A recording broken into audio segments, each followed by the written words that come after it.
Hello everyone, आपका आरआरडी Gupta coaching centre में फिर से स्वागत है। आज हम देखते हैं मेंसुरेशन के कुछ सम बेसिक फॉर्मूले related to area and volume. ठीक है, तो ये हमारी क्लास 9th में 10th में एंड 11th 12th सभी क्लासेस में ज़रूरत पड़ती है। 6th 7th 8th में भी इसमें कुछ फॉर्मूले लगते हैं। तो आइए देखते हैं कुछ सम इम्पोर्टेंट फॉर्मूले। ठीक है, तो सबसे पहले देखते हैं रेक्टेंगल, जिसको हिंदी में बोलते हैं आयत।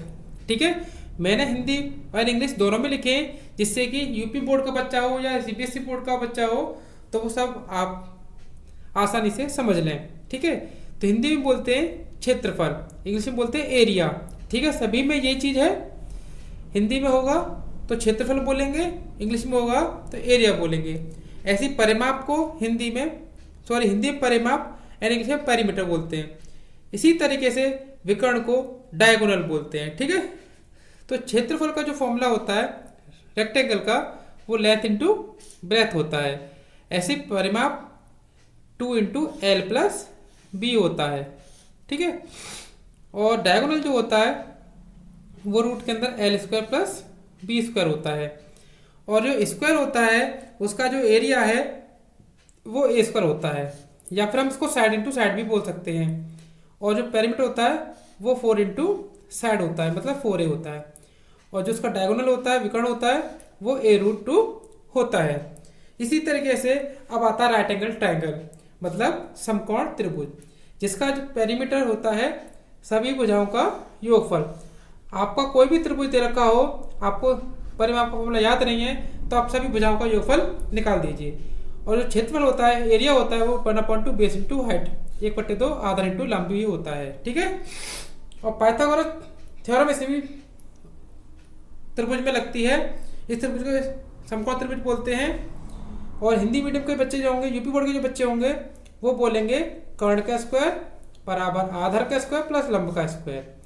और जो सीबीएसई बोर्ड, आईसीएसई बोर्ड या एएमयू बोर्ड के जो बच्चे होंगे, वो बोलेंगे hypotenuse square equal to perpendicular square plus base square. ठीक है, अब आता है हमारा इक्विलेटरल ट्रायंगल। इसका जो एरिया होता है वो होता है √3/4 इंटू साइड स्क्वायर। और जो परिमाप होता है वो होता है 3 इंटू साइड या फिर 3a। ऐसे ही जब कोई भी त्रिभुज दे रखा हो, ठीक है, और हमें कोई फॉर्मूला याद ना हो, तो हम इसमें फॉर्मूला है हीरोन फॉर्मूला, वो सभी त्रिभुजों के क्षेत्रफल निकालने में अप्लाई हो जाता है। तो उसका फॉर्मूला है रूट में s minus a, s minus b, s minus c। गलती से a लग गया हूं, c आया यहाँ पर। इसको हीरो फॉर्मूला बोलते हैं। और s दे रखा है त्रिभुज के क्षेत्रफल में, तो s को बोलते हैं हम अर्ध परिमाप या सेमी पेरीमीटर, जिसको निकालने के लिए त्रिभुज की तीनों भुजाओं का योगफल करते हैं और 2 का भाग करते हैं। इसी तरीके से अब हम निकालेंगे वृत्त का क्षेत्रफल। वृत्त का क्षेत्रफल होता है एरिया πr स्क्वायर, और परिमाप होता है 2πr। परिमाप बोल दो, परिधि बोल दो, सर्कमफ्रेंस बोल दो, एक ही बात होती है। और पाई की जो वैल्यू होती है वो 3.14 या फिर 22/7 होती है। हम ज़्यादातर 22/7 ही लगाएंगे। अगर हमें 22/7 नहीं लगाना है तो 3.14 हमें गिवन होगी, तभी हम लगाएंगे, या फिर हम 22/7 ही लगाएंगे। एक होता है वक्र पृष्ठीय क्षेत्रफल, जिसको हम पार्श्व भी बोलते हैं, और इंग्लिश में इसको लेटरल सरफेस एरिया बोलते हैं, जिसका फॉर्म होता है 2 into l plus b into h. संपूर्ण पृष्ठीय क्षेत्रफल, जिसको बोलते हैं हम टोटल सरफेस एरिया, शॉर्ट में TSA, जिसका फॉर्मूला होता है 2 into l b plus b h plus h L.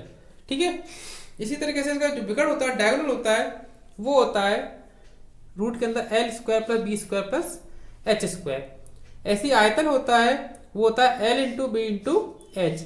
L for क्या है, लेंथ है, बी फॉर बेस है, सॉरी हाँ बेस है, एच फॉर हाइट है, सॉरी बी फॉर ब्रेथ है। यहाँ पर पार्शियल क्षेत्रफल होता है एल ऐसे होता है इसका 4 इंटू साइड स्क्वायर, और इसको टी ऐसे होता है, संपूर्ण क्षेत्रफल होता है वो 6a स्क्वायर होता है। विकर्ण मतलब डायगोनल a√3, और इसका जो आयतन होता है वो भुजा का क्यूब, मतलब साइड का क्यूब, a क्यूब होता है। अब आता है सिलेंडर, बेलन। ठीक है, तो वक्र पृष्ठीय क्षेत्रफल होता है इसका 2πRh, मतलब CSA, कर्व्ड सरफेस एरिया। संपूर्ण पृष्ठ total surface area 2 pi r bracket में h प्लस आर। आयतन होता है, वॉल्यूम होता है पाई आर स्क्वायर एच। ठीक है, अब आता है हमारा कोण, इसको बोलते हैं हिंदी में शंकु। वक्र पृष्ठीय क्षेत्रफल इसका होता है पाई आर एल, मतलब कर्व सरफेस एरिया, शॉर्ट बोलते हैं सी एस ए।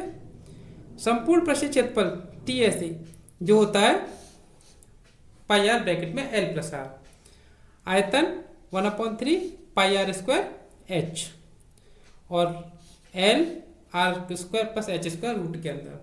तो एल क्या होता है यहाँ पर तिर्यक ऊंचाई, इंग्लिश में बोलेंगे तो स्लैंट हाइट बोलेंगे इसे। अब आता है हमारा गोला।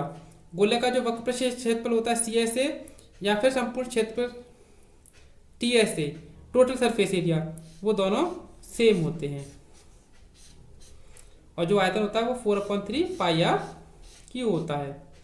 अब आता है हमारा अर्धगोला, आधा गोला, हेमिस्फेयर। इसका वक्र पृष्ठीय क्षेत्रफल C S A, curve surface area 2 pi r square होता है और संपूर्ण पृष्ठीय क्षेत्रफल 3 पाई आर स्क्वायर होता है। आयतन 2/3 पाई आर क्यू होता है। ठीक है, इसके जो सिंबल है वो भी मैं बता देता हूं, किस सिंबल को हमने किससे शो किया है। ठीक है, तुम्हारा एल होता है स्लैंट हाइट, मैंने लिख दिया है, फिर भी दोबारा से देख लीजिए,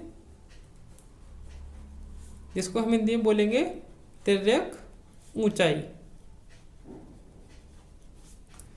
और आर शो किया है रेडियस, जिसको हिंदी में बोलते हैं त्रिज्या। और जो डी होता है मतलब व्यास जो होता है वो हमेशा त्रिज्या का दुगना होता है या फिर त्रिज्या व्यास का आधा होती है। ठीक है, ध्यान रखेंगे इस चीज को हमेशा। और जो एच यूज किया है हमने वो होता है हमारा केवल ऊंचाई या गहराई। ठीक है, या तो हम डीप बोल देंगे इंग्लिश में या फिर हम इसको हाइट बोलेंगे, ओनली हाइट। और जो हमने क्यूबॉइड, रेक्टेंगल या फिर स्क्वायर जो में यूज किया है उसमें एल, बी और एच तीनों का मतलब अलग है। एल फॉर लेंथ होती है यहाँ पर, बी फॉर ब्रेथ होती है, एच फॉर हाइट होती है। लेंथ फॉर लंबाई, ब्रेथ फॉर चौड़ाई, हाइट फॉर ऊंचाई। आपको वीडियो अच्छी लगी हो तो प्लीज लाइक करें, सब्सक्राइब करें एंड शेयर करें। Thank you.